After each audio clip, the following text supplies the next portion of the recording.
오늘 수요일 저녁 시간에 함께 나누려고 하는 말씀은 베데스다의 믿음, 베데스다 연못가에 있었던 믿음에 대한 이야기인데, 요한복음 5장 6절에서 7절 말씀입니다. 시작. 예수께서 그 누운 것을 보시고 병이 벌써 오랜 줄 아시고 이르시되 네가 낫고자 하느냐? 병자가 대답하되 주여 물이 동할 때에 나를 못에 넣어줄 사람이 없어 내가 가는 동안에 다른 사람이 먼저 내려가나이다. 아멘. 아멘. 이 베데스다 연못가에서 벌어진 이 기적 사건은 아주 우리에게 중요한 의미를 이제 부여해 줍니다. 특별히 이 사건이 지금 어디에 기록되어 있는 거냐면 요한복음에 기록되어 있다는 것을 염두에 두셔야만 합니다. 다른 복음서가 아니라 요한복음에서 말씀하고 있다 그러면 우리는 항상 요한복음의 출발점을 생각하는 게 중요하다 그랬습니다. 요한복음의 출발점은 뭐였습니까? 말씀이 있었고 말씀이 하나님과 함께 있었고, 근데 그 말씀이 곧 누구다? 하나님이다. 이렇게 얘기되는 거잖아요. 그 말씀이 세상에 빛으로 왔는데 어두움이 깨닫지 못하더라. 그래서 그 말씀이 실제요 실체로 드러난 모습이 바로 예수님이다. 이렇게 되잖아요. 그죠? 우리가 지난 시간에 함께 나눴던 그 믿음에 대한 것들을 같이 생각을 해보는 거예요. 우선 찾아보진 않습니다만 로마서 10장에서 말하고 있었던 믿음이 어떤, 에베소서 2장 8절에서 말하고 있던 그 믿음이 어떤 거였습니까? 그죠? 그 은혜로 인하여 너희가 그 믿음으로, 그죠? 믿음으로 구원을 받는다. 그죠? 그러니까 우리의 믿음으로 구원받는다. 이렇게 우리가 지난 시간에 같이 말씀들을 나누었잖아요. 그죠? 그러면서 네 믿음이 네 믿음대로 되리라. 네가 그렇게 말했으니 네 행한 대로. 그죠? 결국은 뭡니까? 그 사람이 가지고 있는 믿음이 결국은 결정된다. 이렇게 이제 얘기가 되는 거겠죠. 그러면 그 사람이 가지고 있는 믿음은 어떻게 생기는 거냐, 그죠?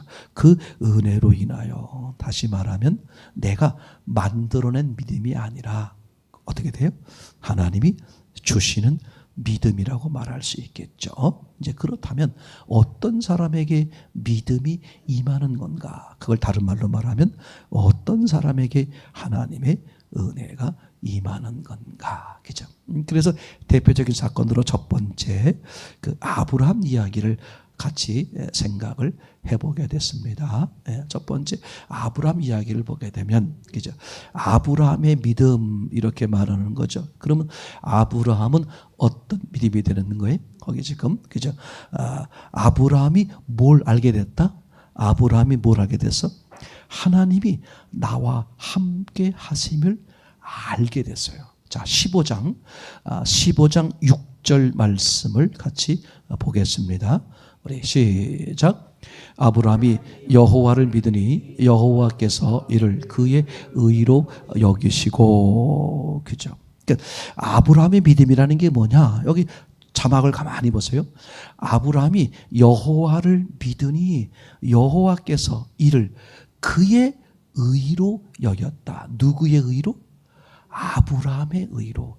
야, 아브라함 너는 의롭구나. 그죠? 근데 아브라함을 의롭다고, 이건 너의 의야, 너는 의로워 라고 아브라함의 의로 인정해 준 이유가 뭐라고 써있냐면 여호와를 믿으니 이렇게 말하는 거라고 그랬죠. 그죠? 그 여호와를 믿는다는 게 무슨 뜻이냐? 이게 우리가 이제 그동안에 같이 쭉 지내봤습니다만 어떤 뜻이었습니까? 하나님이 나와 함께 하신다는 것을 누가 알아버린 거야? 내가 알아버린 거야. 이게 얼마나 중요한지 몰라요. 그래서 요한복음입니까? 17장 영생이 뭐라 그랬어요? 유일하신 참 하나님과 그의 보내신 자 예수 그리스도를 뭐라 그랬어요? 아는 거. 그러니까 하나님이 이루어 놓으신 것을 누가 아는 거야? 내가 아는 거야. 그렇죠? 그러면 거기에 뭐가 생기겠어요? 믿음이 생기죠. 그래서 그게 나의 믿음이란 말이죠. 그럼 아브라함이 왜 그런 믿음이 생기게 되었을까? 하나님이 나와 함께 하시네? 그거를 어떻게 알게 되었을까? 그죠? 12장 1절부터 보게 되면 어떤 일이 벌어집니까? 내가 너에게 지시할 땅으로 가라. 이렇게 말씀하잖아요.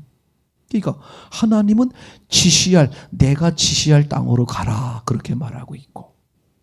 그럼 아브라함은 이제 지시할 땅으로 가려고 하니까 매 순간 뭘 쳐다본다? 하나님을 쳐다본다.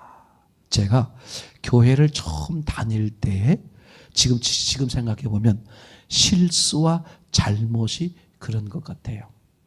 교회 나와서 뭐에 집중하도록 만들어줘야 되는데 말씀이요. 예수님께 집중하도록 매 순간 예수님을 쳐다보도록 만들어줘야 되는데 교회 가가지고 교회에서 만난 청년들 또 교회에서 하는 일들 그거에 마음 뺏기고 그거에 시간을 보내고 그렇게 하다 보니까 자꾸 뭘 놓쳐버려요? 그 일을 주관하고 그 일의 주인공이신 예수님을 놓치는 경험을 제가 아주 많이 했어요. 지금이라도 이제 새롭게 시작하시는 분들 계시면 뭐에 집중하시라? 예수님께 집중하시라. 오늘 아브라함은 그죠? 하나님 말씀한 대로 지시할 곳으로 가야 하니까 매 순간 누굴 쳐다볼 수밖에 없었어요? 하나님을 쳐다볼 수밖에 없었다. 그죠? 이걸 하나님 입장에서 보면 어떤 거라 그랬습니까? 매 순간 저분을 바라봐야 되는 거네. 그래야 저분이 지시할 곳으로 갈 수 있네. 근데 그걸 하나님 입장에서 보니까 그러면 하나님이 언제나 내 앞에 계셔야 된다는 얘기네. 그래야 내가 그분을 매 순간 바라볼 수 있잖아요. 그래서 12장 1절 이하에 보게 되면 아브라함 이제 식구들이 하나님을 따라가다가 많은 실패의 경험을 합니다. 따라가다가 문제가 발생해서 또 엄한 길로 가기도 하고, 그죠? 그 과정을 통해서 무슨 일이 벌어졌다? 하나님이 나와 함께 해주시는구나. 이걸 누가 알게 됐다? 여러분 신앙에서 이게 돼야 되거든요. 여러 가지 내가 실수나 실패나 그런 일들을 통해서 뭘 내가 알아줘야 돼. 하나님이 나와 함께 하고 계시는구나. 이게 누가 알아진다? 여러 실패와 경험들을 통해서 내가 알아지는 거죠. 그러면 그 사람은 어떤 고백을 하겠어? 나는 그 하나님을 신뢰할 수밖에 없게 되겠죠. 그게 믿음이란 말이에요. 그래서 우리가 그걸 이제 글자로 요약해서 우리가 고백할 때 뭐라고 말합니까? 나보다 나를 더 잘 아신다. 내가 나를 가장 잘 알잖아요. 사람이 부모님이 나를 안다고 한들 내 속마음을 알아요? 그럼 내가 내 속마음을 내가 제일 잘 알죠. 근데 그 속마음조차도 내가 나를 아는 것보다 누가 더 잘 아신다? 하나님이 내 모든 걸 지으셨기 때문에. 또한 하나님은 나보다 나를 더 사랑하신다. 전능자가 피조물인 나를 위해서 전능자의 목숨을 내어주실 정도니까. 이게 뭐예요? 이 사실을 우리가 살아가면서 경험하는 거야. 그러면서 뭐가 돼버려? 그게 알아지는 거야. 이게 성경이 말하는 지식이죠. 그냥 객관적으로 피상적으로 그걸 알아가 아니라 실제. 그 하나님이 나를 이렇게 사랑하는구나. 나와 함께 계시는구나. 그게 내가 알아지니까 나는 어떤 고백이 나와? 어떤 확신이 서? 그래서 하나님은 언제나 내게 가장 좋은 걸 주시는 분이구나. 이게 알아지고 믿어지는 거예요. 그러니까 알아진 만큼 믿어지는 거예요. 믿어지는 만큼 알아지는 거죠. 그렇죠? 그래서 아브라함이 그게 하나님이 나와 함께 하시는 게 알아지니까 나의 모든 책임자야, 나의 주권자인 것이 알아지니까 15장 6절에 뭐라고 말했다? 아브라함이 여호와를 믿으니. 그러니까 창세기 22장에서 사람으로서 겪을 수 있는 가장 최악의 문제, 아들을 바치라고 말한 문제가 바로 그 문제란 말이죠. 사람이 가장 두려워하고 힘들어하는 문제가 뭐다? 죽음이다. 근데 죽음 중에서도 가장 두려운 죽음이 뭐냐? 자식의 죽음이다. 근데 그보다 더 두려운 문제가 뭐냐? 내가 자식을 죽여야 하는 문제. 그러니까 인간이 겪을 수 있는 최악의 어려운 문제가 뭐다? 바로 지금 자식을 바쳐라. 근데 아브라함은 조금도 요동하지 않고 흔들리지 않고 새벽녘에 일어나서 그죠? 바칠 수 있었어요. 그죠? 그때 아들이 물어보는 거잖아요. 아니, 그럼 희생 제물은 어디 있습니까? 그죠? 근데 아브라함은 아주 담담하게 말하는 거죠. 뭐라고 말했습니까? 하나님이 준비하신다. 다시 말하면 어느 상황, 어느 조건 가운데서도 모두 하나님이 나와 함께 하신다. 나는 매 순간 누굴 바라보는 거예요? 하나님을 바라보는 것. 여러분, 이 신앙이면 어떤 사람은 이런 사람이 있어요. 에휴, 하나님이 뭐 어련히 알아서 하시겠지. 에이, 하나님이 하실 거야. 그리고 아무것도 안 하시는 분 계세요. 근데 그게요, 아주 이론적으로 보면 그럴듯한 신앙인데 정말 무서운 가짜 신앙이 많아요. 매 순간 하나님께 집중한다는 말은 무슨 뜻일까? 아무것도 안 하고 있는다는 게 아니에요.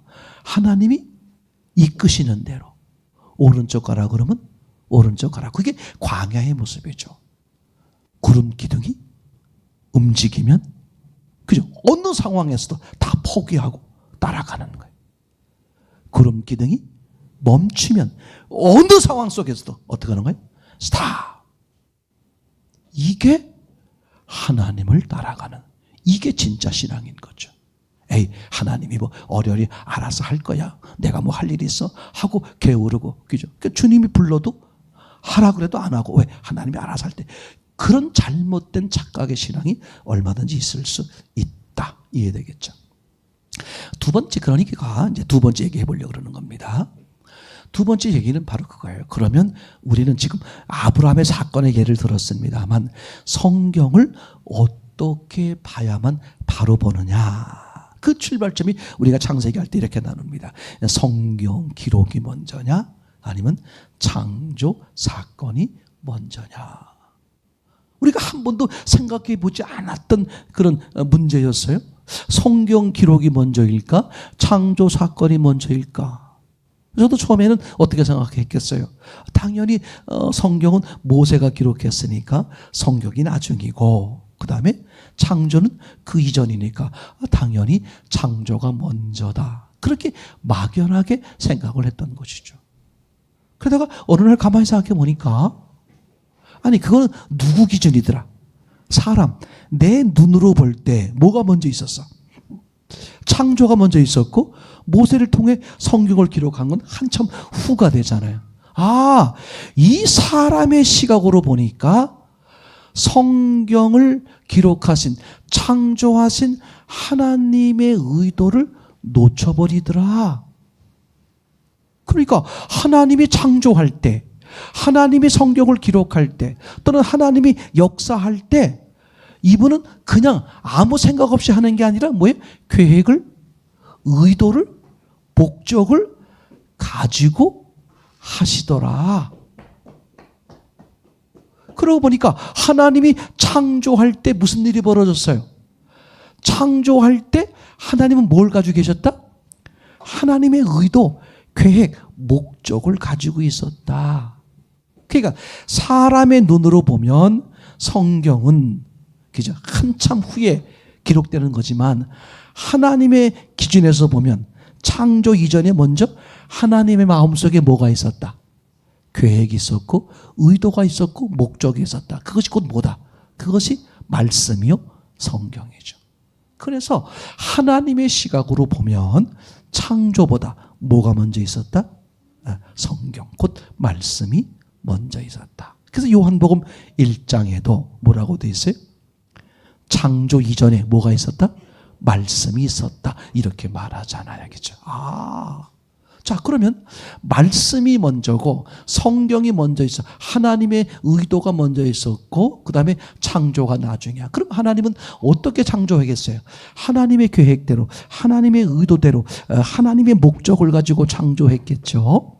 그러면 우리는 그 창조물을 보면서 뭐가 발견되어지더라? 왜 이렇게 창조했지? 그래서 성경을 보는 사람들은요, 성경을 바르게 보는 사람들은 반드시 뭐가 든다? 의문. 왜 이렇게 창조하셨을까? 전지전능하신 분이 우주 만물을 창조하는데 왜 6일 동안이나 하셨지? 아니, 전지전능하신 분이 땅을 만드시는데 왜 혼돈, 공허, 흑암이 있게 만드셨지? 하나님이 전능하신 분인데. 그럼 하나님은 왜 그렇게 하셨을까? 이런 성경을 바로 읽다 보면 의문이 자연스럽게 생긴다. 이걸 정당한 의문. 그죠? 저도 교회를 처음 다닐 땐 어떤 말에 더 익숙해 있었냐면 의문이 드는 쪽에 있는 게 아니라 의심하지 말고 믿으라. 이런 말에 더 많이 듣고 그게 쇠뇌가 됐던 생각이 들었어요. 지금 우리는 의심한다는 말은 이상하지만 그죠? 의문. 성경을 있는 그대로 읽다 보면 있는 그대로 보다 보면 자연스럽게 뭐가 생길 수밖에 없다. 의문이 생긴다. 그죠? 거꾸로 말하면 하나님은 의문이 생기도록 성경을 기록하셨거나 창조하셨거나 그리고 역사하셨다. 그러니까 하나님이 의도를 가지고 창조하고 의도를 가지고 기록하고 의도를 가지고 역사하셨으면 그걸 있는 그대로 보는 사람은 뭐가 들어야 돼? 당연히 의문이 들어야 돼요. 왜 이렇게 하셨지?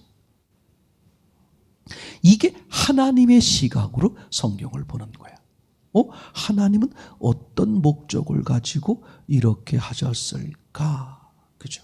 이게 놀라운 거예요.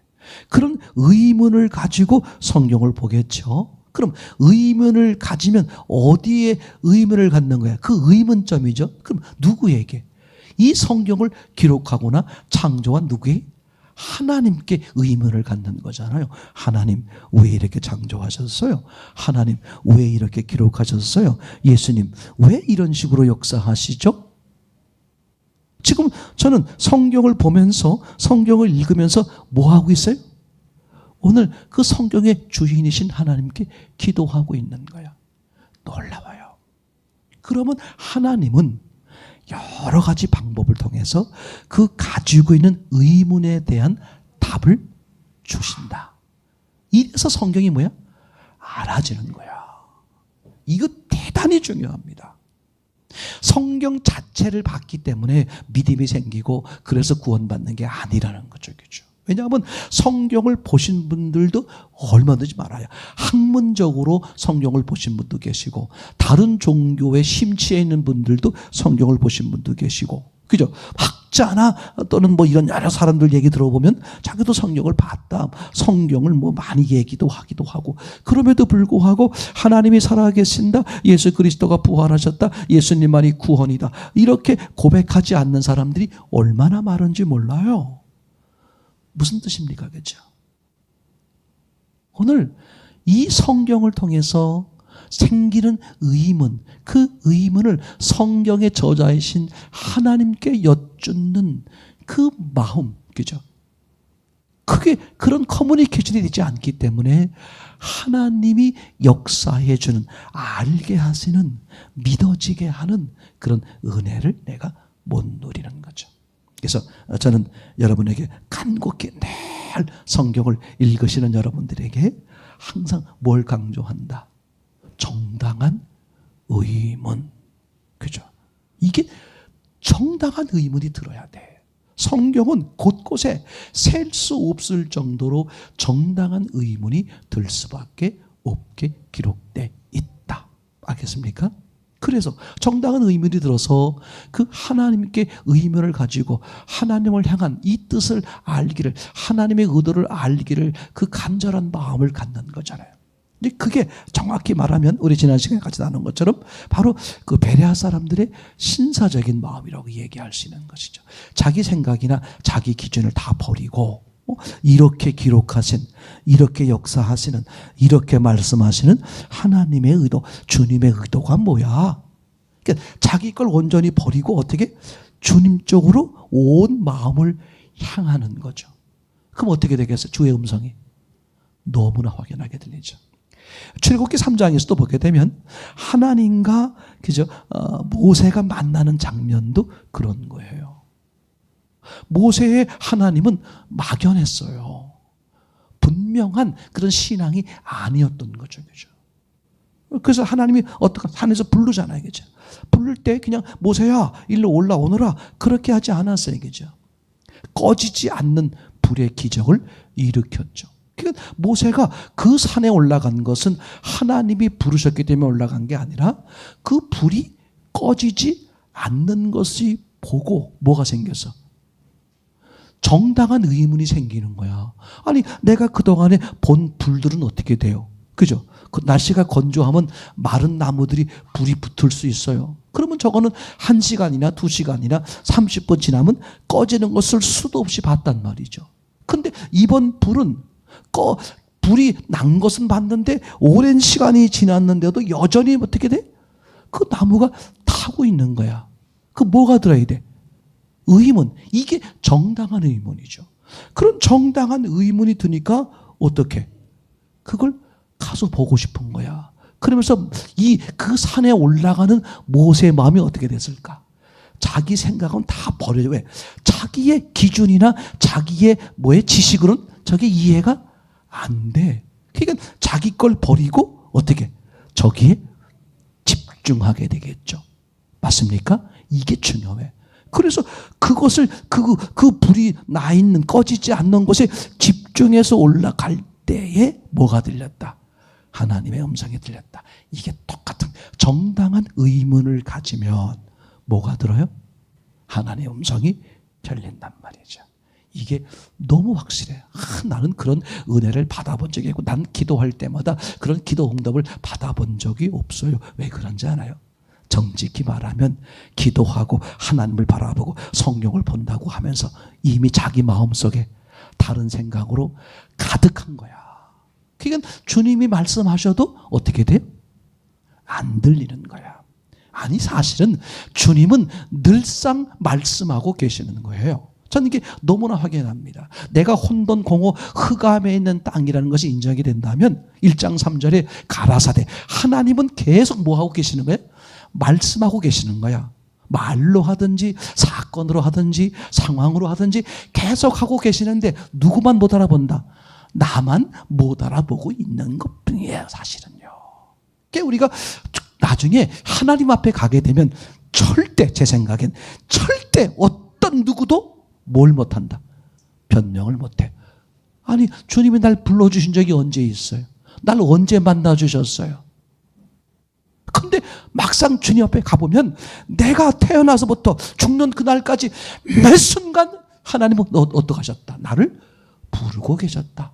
아, 이 사건이 나를 부르는 거였구나. 아, 그때 이게 날 부르는 거였구나.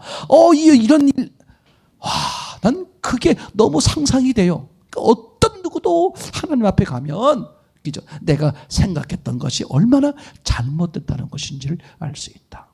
여러분들에게 간곡히 부탁을 드려요. 성경을 대하면서 말씀을 드리면서 정당한 의문, 그죠? 그럼 어떻게 돼? 거기에 집중하게 되고 주의 음성이 들리게 된다. 자, 오늘 보려고 하는 세 번째 얘기입니다. 이 38년 된 병자 사건 이야기인데, 자, 여기서 이제 우리가 뭘 찾아보려고 그러는 거냐면 정당한 의문을 찾아보는 거예요. 이 사건을 통해서 정당한 의문이 당연히 어떻게 돼? 들어야 되는 거겠죠. 그럴 때 우리는 하나님의 음성을 들을 수 있고 하나님의 계획, 의도를 알게 된단 말이죠.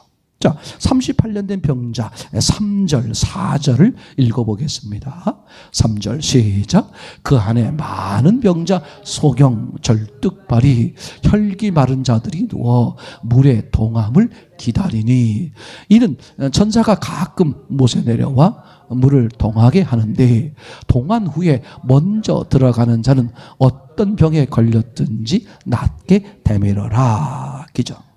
자, 앞에 뒤에 계속 이야기가 있습니다만 다 아는 내용인 것으로 이렇게 생각이 되고, 그래서 그냥 바로 여러분들에게 질문을 드리면 여기서 우리가 생각해 봐야 될 정당한 의문은 뭘까? 자, 사건 내용이 이렇습니다.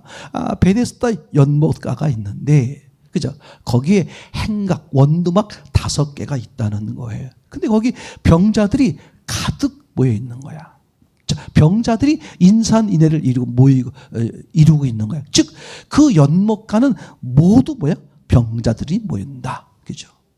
근데 왜 모이는가 봤더니 천사들이 가끔 내려와서 뭘 하는지 하여튼 천사가 내려오면 물이 움직인다는 거야. 근데 그 물이 움직일 때 무슨 병이 됐든 첫 번째로 들어가는 사람은 어떻게 된다? 그걸 고침을 받게 된다는 거야. 그죠? 그런데 마침 그 많은 병자가 몰려있는 그곳에 누가 오셨다? 예수님이 찾아오셔서, 이게 중요해요. 여러분, 복음서 사건을 보시면 병자가 예수님을 찾아오는 경우가 대부분입니다. 그죠? 아버지가 찾아오든, 그죠? 주인이 찾아오든 병자가 예수님을 찾아오는 거야. 근데 예수님이 병자를 찾아오는 사건은 드물어요. 근데 요한복음 5장에선 이 베데스다 연못가에선 예수님이 병자들을 찾아온 거예요. 여기서 어떤 정당한 의문이 드냐 하면 오셔서 38년 된 병자 한 명을 고치시고 가버리셨어요. 그럼 여기서 드는 정당한 의문은 뭘까? 아니, 병자가 38년 된 병자가 예수님을 찾아갔더니 예수님이 38년 된 병자를 고치셨더라, 이 얘기가 아니라 많은 병자들이 모여 있어요. 근데 예수님이 그것을 찾아오셨어요. 그럼 어떻게 해야 돼? 아니, 예수님이 모든 사람을 병을 고치는데 시간이 걸려요? 돈이 들어요? 그죠? 이 베데스다 연못가에 모여있는 병자들아 모두 나을지어다. 깨끗이 낫는 거야. 아니, 근데 예수님이 오셔가지고 그 많은 병자 가운데서 38년 된 병자 하나만 달랑 고치시고 가버린다. 왜 이 한 사람만 고치고 갔을까? 그게 정당한 의문이죠. 그러니까 이 사건을 보시면 그런 정당한 의문이 들어야 돼요. 안 들으면 성경을 있는 대로 보는 게 아니죠. 아니, 예수님이 하나님이신데, 자, 이제 그러면 한번 다시 생각해 보세요. 요한복음의 출발이 뭐라 그랬습니까? 말씀이 있었고 하나님과 함께 있었고 말씀이 곧 하나님이고. 그래서 여러분, 성경을 읽잖아요. 명심하세요. 그럼 내가 말씀을 대하는 거잖아. 그래서 저는 이렇게 확신해. 성경의 어떤 구절이든 가운데 그 말씀 하나가 내게 실제가 되면 그 사람은 하나님을 만나는 것이고 그 사람은 구원받아요. 왜냐하면 말씀이 곧 하나님이고 하나님이 곧 말씀이기 때문에 그래. 이게 너무 중요한 말입니다. 성경 66권 통틀어서 어느 말씀 한마디에 내가 그 말씀이 내게 실제가 되면 그 사람은 하나님을 만나는 거야. 오늘 보세요. 오늘 그래서 그 말씀이 하나님이신 말씀이 눈에 보이게 드러나는 분이 예수님이다. 그래서 가나의 혼인잔치에서도 예수님이 어머니에게 뭐라고 말해요? 당신은 사람이고 나는 하나님입니다. 이걸 말하기 위해서 여자여 이렇게 말하는 거잖아요. 그렇죠? 그러니까 어머니는 자기가 낳았으니까 여전히 어떻게 사람, 자기 아들 이런 개념이 깔려있단 말이에요. 그러니까 예수님은 아니 나는 하나님, 당신은 사람. 그러면서 아직 내 때가 되지 않아서 어떻게 못한다는 거야. 물이 포도주 되는, 즉 변화를 시키는 거죠. 그러니까 예수님이 뭐라고 말해? 하나님으로서 아직 내 때, 역사할 때가 안 됐습니다. 그렇게 말해놓고, 그죠? 하인에게 뭐라고 말해? 물을 떠오라. 아니 포도주가 모자라는데 물을 떠오래. 그리고 떠온 물을 다른 사람 보고 갖다 주라 그러면 이해가 돼. 떠온 하인에게 어떻게 돼? 그걸 갖다 주라는 거야. 그러니까 그 떠온 물, 항아리에 있는 물이죠. 물을 채웠으니까 모세가 예수님이 말씀하신 대로 물을 채웠으니 그 항아리에는 물이 들은 거예요. 그러면 그 물을 잔치를 주관하는 분에게 갖다 줘라. 지금 포도주가 모자라니까. 그럼 항아리에 있는 것을 떠다가 갖다 줘라. 혹시 다른 사람들은 갖다 줄지언정 절대로 그 잔치를 주관하시는 분에게 이 물을 갖다 주지 못할 사람은 누굴까? 물을 떠온 하인들이. 왜? 자기들은 알거든. 이게 내가 떠온 물인데 어떻게 이걸 갖다 줘? 근데 하인들은 떠오라는 말도 안 되는, 거기 지금 물이 왜 필요해? 물은 안 필요하거든요. 잔치가 끝날 때라서 물이 필요한 게 아니라 모자라는 포도주가 모자라는데 예수님은 엉뚱한 거, 말도 안 되는 엉뚱한 걸 시켜. 근데 그 집 하인들은 그 상황을 너무 잘 알잖아요. 지금 포도주가 떨어져가지고 잔치가 망할, 우리 주인 집 잔치가 망할 상황이 됐어. 그럼 이 하인들이 얼마나 똥줄이 타겠어요? 그럼 예수님이 뭔가 하실 줄 알았더니 뭐래? 물을 떠오래. 근데 더 기가 막힌 건 이 하인들은요, 그 예수님이 말씀하신 것에 아무 토를 달지 않고 물을 떠오는 거야. 아니, 그게 정당한 의문이 들어야죠. 아니, 이게 말이 됩니까? 그 상황을 너무나 잘 알고 있는 하인이, 아이 지금 이게 포도주가 없어 난리인데 예수님 지금 뭐 하는 거예요? 포도주를 어떻게 해야지 물을 떠오래? 근데도 아무도 자기 의견, 자기 생각, 자기 감정을 말하지 않고 누굴 따라요?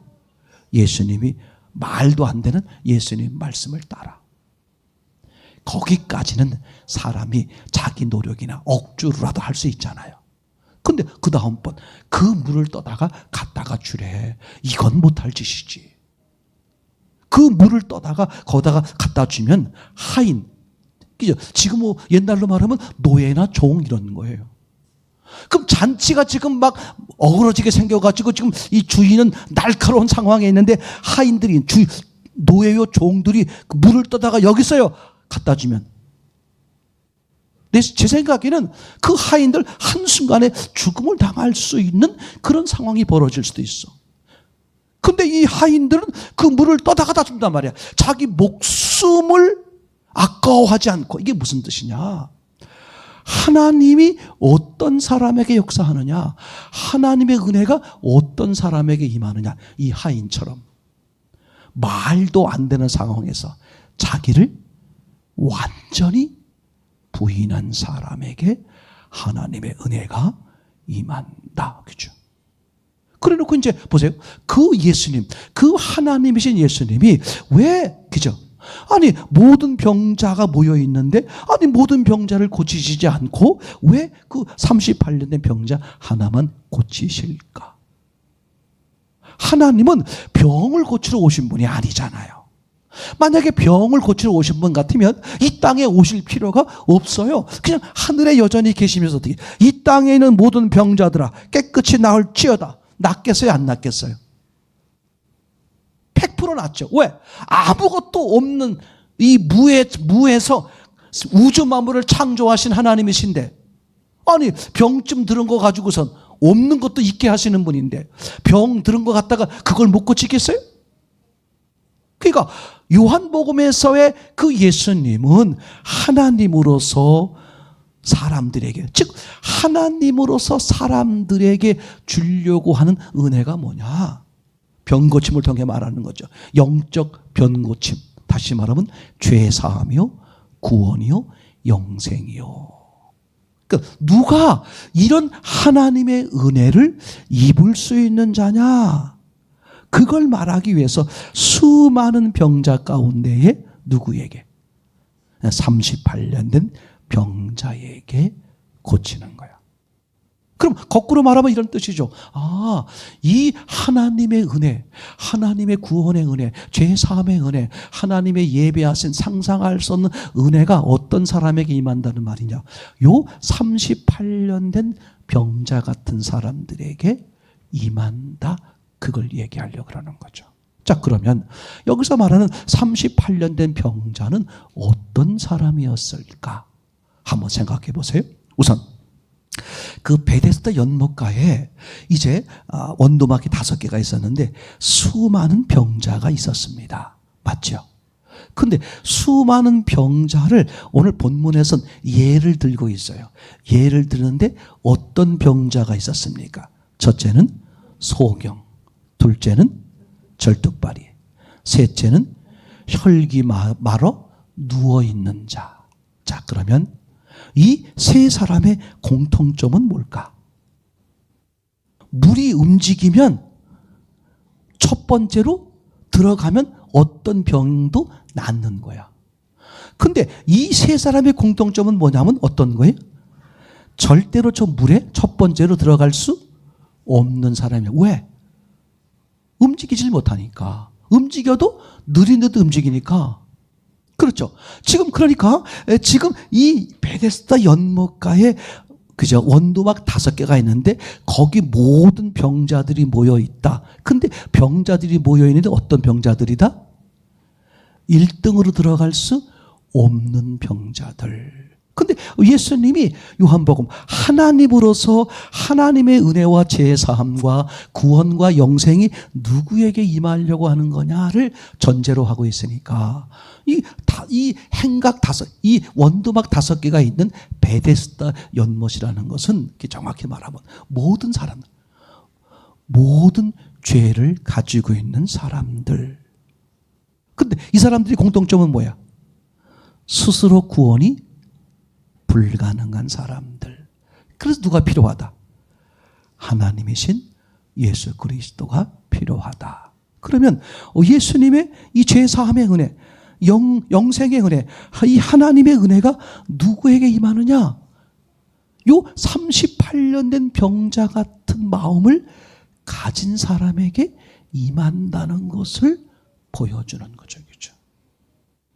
그러니까 38년 된 병자는 그럼 어떤 마음을 가지고 있었을까? 7절을 한번 보면 시작.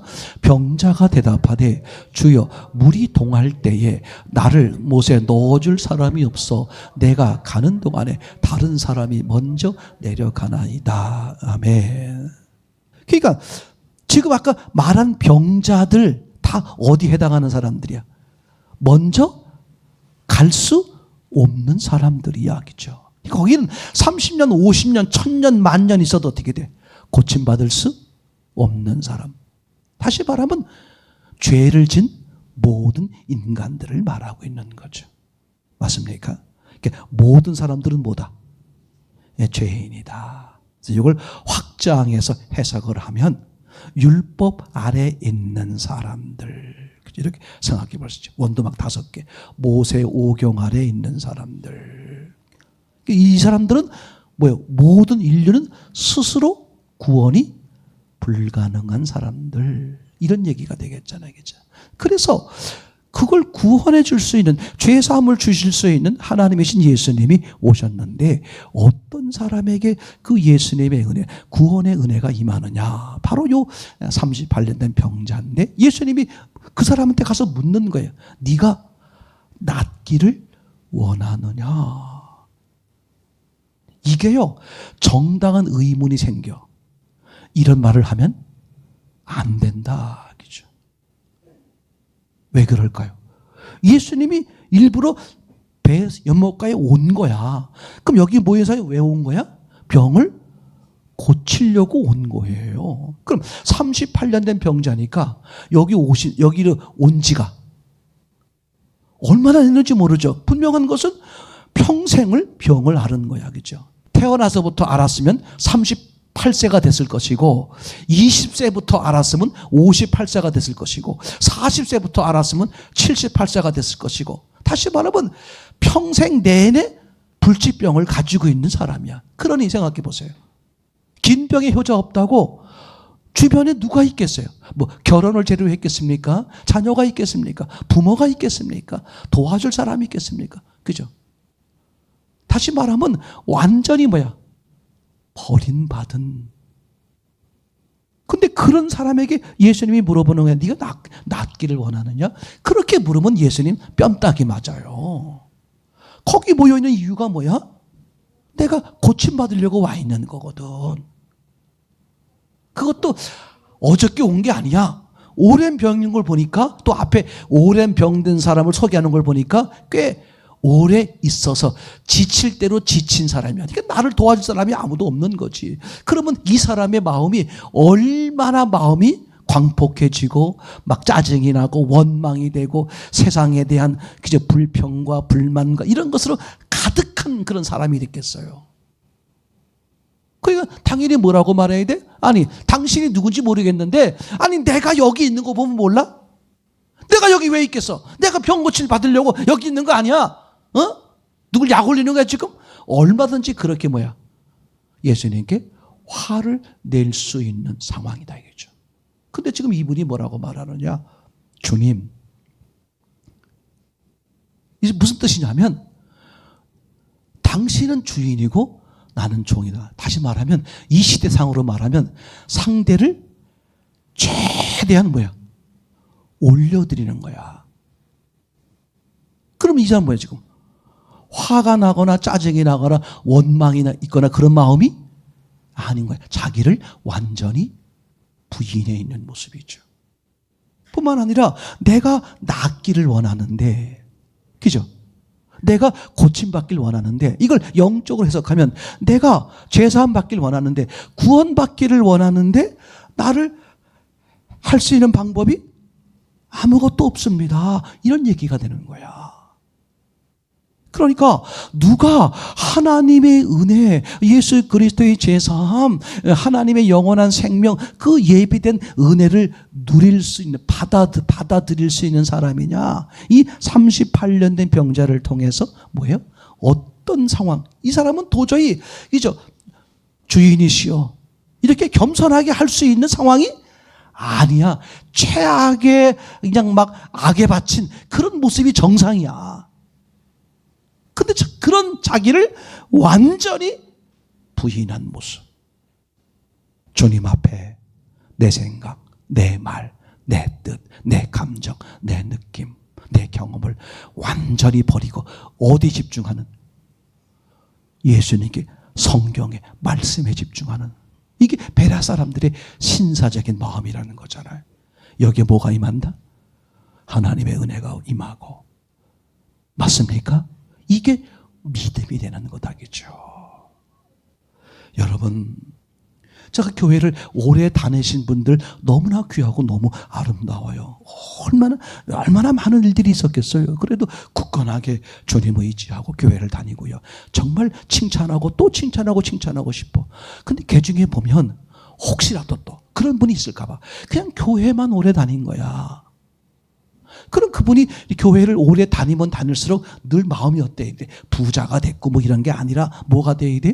마음이 평화롭고 기쁘고 즐겁고 견딜 수 없는 그런 마음에 용솟음 치고. 맞습니까? 그러니까 교회를 얼마 다니지 않은 분들은 여전히 원망, 불평, 짜증 이거 다 할 수 있어요. 근데 교회를 다니면 다닐수록 어떻게 돼야 돼? 상상할 수는 뭐가 돼야 돼? 그죠? 그런 내면에서 올라오는 성령의 열매들이 풍성해지는. 이게 진짜 모습이다. 이게 정말 주님을 만났고 주님이 주신 그 믿음의 은혜를 누리는 사람이다. 다른 거 아무것도 없습니다. 내 외형적인 거 어떤 거 다 상관없어요. 문제는 어디다? 내 중심. 중심이 나냐? 하나님이냐? 그죠? 하나님이 되기 위해선 뭘 버리는 거야? 나를 버리는 거. 이게 우리 사람 쪽에서 해야 될 유일한 거예요. 맞습니까? 그죠? 나를 버리고 주님께 집중했더니 주님이 주시는 믿음이 내게 생겨. 내 믿음이 된단 말이죠. 그래서 상상할 수 없는 은혜를 누리는 거잖아요. 여러분 지금 늦지 않았습니다. 오늘부터 지금부터라도 매 순간 내가 주님의 마음인가 내 마음인가, 예수님이 주인인가 내가 주인인가, 매 순간 어떻게 주님께 집중하는 거야. 매 순간. 맞습니까? 주님의 지배를 당하길 원합니다. 주님께 굴복하길 원합니다. 말씀으로 나를 정복당하길 원합니다. 주님의 은혜로만 살 수 있습니다. 매 순간 주님을 바라보면 주님이 나를 만나주시고 주님의 은혜가 내게 실제가 되고 풍성한 삶을 누리게 되잖아요. 그런 은혜를 누리는 저와 여러분 되기를 소원합니다.